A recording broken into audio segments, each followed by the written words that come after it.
Hey guys, Memes here. So, will BreadTube go the way of Atheism Plus? So, what the heck am I talking about? So, as far as I understand it, here's essentially what happened with the whole Atheism Plus thing. So basically, back in the day, probably like 5, 6, 7 years ago, whatever now, it seemed like YouTube was getting a bit overly religious, according to some folks I was talking to more recently, and a lot of folks, they weren't really big fans of that. Okay, so you started to see the rise of a group known as the skeptics at the time. Folks that were skeptical about a number of different claims being made. Alright, you have one particular group kind of rising, coming to power, and then you have a counter group. That just seems to happen throughout history. Alright, fair enough, arguments were made, this, that, and the other thing. And then at some point, a guy named Steve, check out Steve's channel here, basically he came up and was just like, hey, yeah, there seems to be a whole bunch of misogyny and other crummy things going on. Yeah. And, we know how that went. How dare you! So, bada bing, bada boom, and then all of a sudden, GG went from good game, the last time I checked, to Gamergate or something. I don't really understand, because at the time this all was going on, I was gaming. So why do I say all this?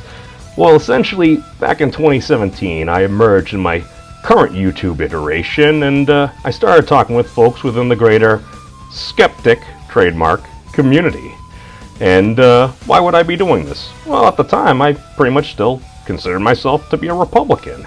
Why would I consider myself a Republican? Well, personally, I'm a masshole born and bred, and often when hanging out with a lot of my more progressive and hippie friends, they're always like, "Oh, Memes, you're a sane Republican."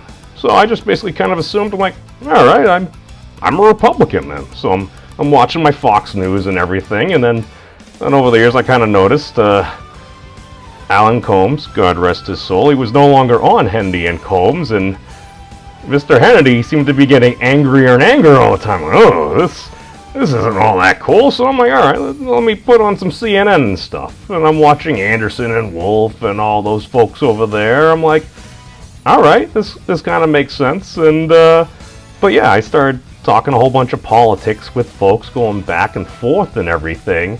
And eventually, I'm talking with folks here, there, and everywhere, including a former NOI member. And then at one point, an individual who happened to be an anarcho-capitalist, his wife was like, "Memes, you're the nicest communist I've ever met." So, sane Republican, nicest communist. I fall somewhere along this very broad spectrum here.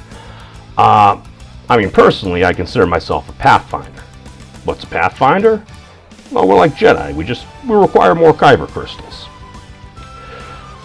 In modern vernacular, I would consider myself a liberal Democrat that believes in progress. I'm not going to call myself a progressive, because I don't feel I've earned that. But my big thing with all of this is we seem to be going back and forth, and this is just things that we normally do. We're human beings, and we're on the internet. I mean, human beings have been arguing about stuff for thousands of years. I mean, I don't think that's controversial. The controversies are controversial. But why am I saying all this? Well, a lot of this kind of comes down to I'm seeing certain things that are giving me concern on the BreadTube side of things. Certain things I saw within the greater, let's say, skeptical or more conservative communities that basically I still do hang around with as much, maybe not so as much, because I realized, oh, there's other stuff out there. But while there, I learned a lot of things. A lot of very interesting things. Learning the arguments, learning the angles of attack they're coming from, and I basically found myself getting screamed at for about half the time over the course of about a 2-year period. Now, it didn't really necessarily bother me, because I happen to come from the generation of, well, sticks and stones may break my bones, but words never hurt me. But even I gotta admit, yeah, words can hurt. And I realize, not everybody is like myself. Not everybody maybe gets a kick out of being a damage sink. And there are a lot of folks that have been through a whole heck of a lot more than I have. Not all have made it, but you know what? We gotta work with what we have right now. We gotta be able to find a better path. We gotta be able to do better. I believe we can.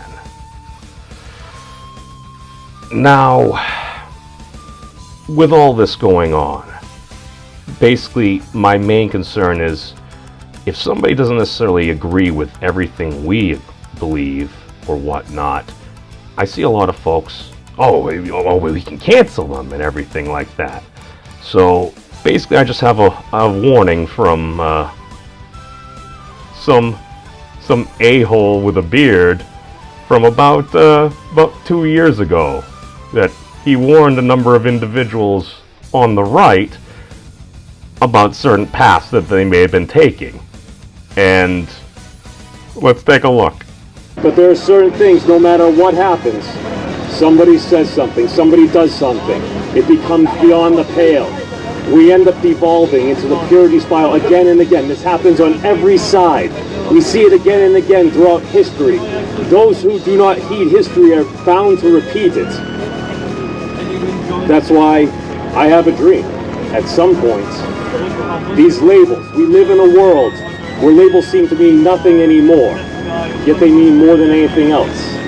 I hope for a day when Republican, Democrat, SJW, Skeptic, and Neckbeard are no more.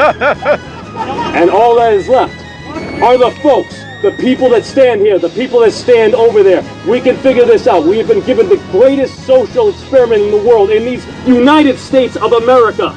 Now, should we simply try to cancel those with whom we disagree? We can. But to what end other than a short-lived shot of dopamine, seeing that our words and actions are actually having an effect in the real world?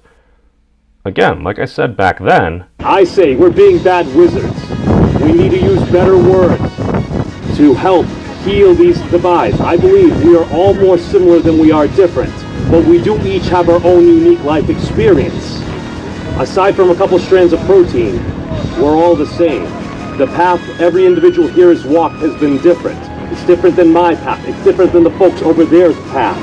But I truly believe that most folks, as Sargon said, are good people. And good people can figure these things out. But just because you're a good person doesn't mean we don't do stupid shit. We all do stupid stuff every single day. Woo! You combine that with the fact that folks tend to act in their own self-interest. That explains a lot, right? Right. I still say we're being bad wizards. We can use better words to help heal these divides.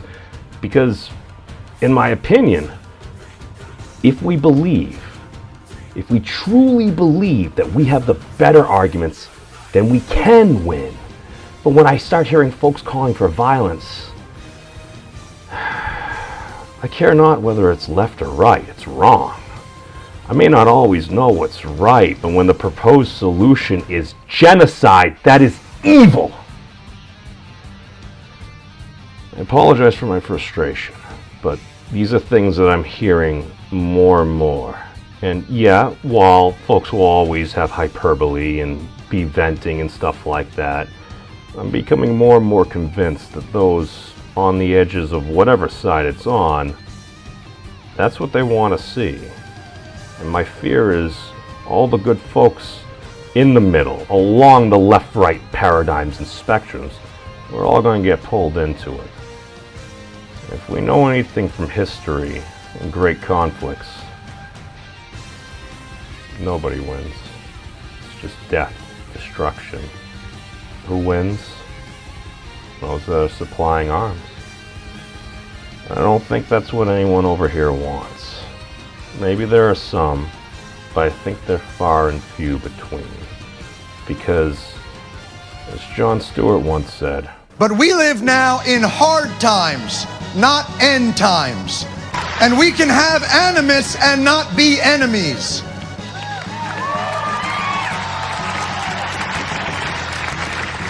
But unfortunately, one of our main tools in delineating the two broke. The country's 24-hour Politico pundit perpetual panic conflictinator did not cause our problems, but its existence makes solving them that much harder. If we amplify everything, we hear nothing. There are terrorists and racists and Stalinists and theocrats, but those are titles that must be earned. You must have the resume. Not being able to distinguish between real racists and Tea Partiers, or real bigots and Juan Williams or Rick Sanchez is an insult, not only to those people, but to the racists themselves who have put in the exhausting effort it takes to hate. Just as the inability to distinguish terrorists from Muslims makes us less safe, not more. Most Americans don't live their lives solely as Democrats, Republicans, liberals, or conservatives. Americans live their lives more as people that are just a little bit late for something they have to do. Oh my God, is that an NRA sticker on your car? Is that an Obama sticker on your car? Well, that's okay, you go and then I'll go. And sure, at some point there will be a selfish jerk who zips up the shoulder and cuts in at the last minute. But that individual is rare, and he is scorned and not hired as an analyst. I love my country and this entire world, and that's when I see comrades doing what is expedient and not what is hard. It saddens me, because I see a whole country yearning for something better. Perhaps the whole tale of Camelot is a lie, but for many, it is something they yearn for. They crave that mimetic, people coming together, helping, not hurting one another. We built great things. We tore down both walls and barriers of entry. But there are certain things we must hold to be self-evident. All men and women and everything in between, and whatever you may consider yourself, we are created equal. We are human beings. The issue we run into, we use the wrong words. As far as it stands now, people have lost faith in the American dream. For far too many, it just seems out of reach, an impossible goal in which to attain. But I truly believe it is darkest before the dawn. I refuse to let the spirit of America be snuffed out so easily. Yes, we can. A wise man said that once. We must remember that. And I truly believe we can figure this stuff out. But we need to get over ourselves. And that's up to each and every one of us. Thank you. Peace out, and be safe, everyone.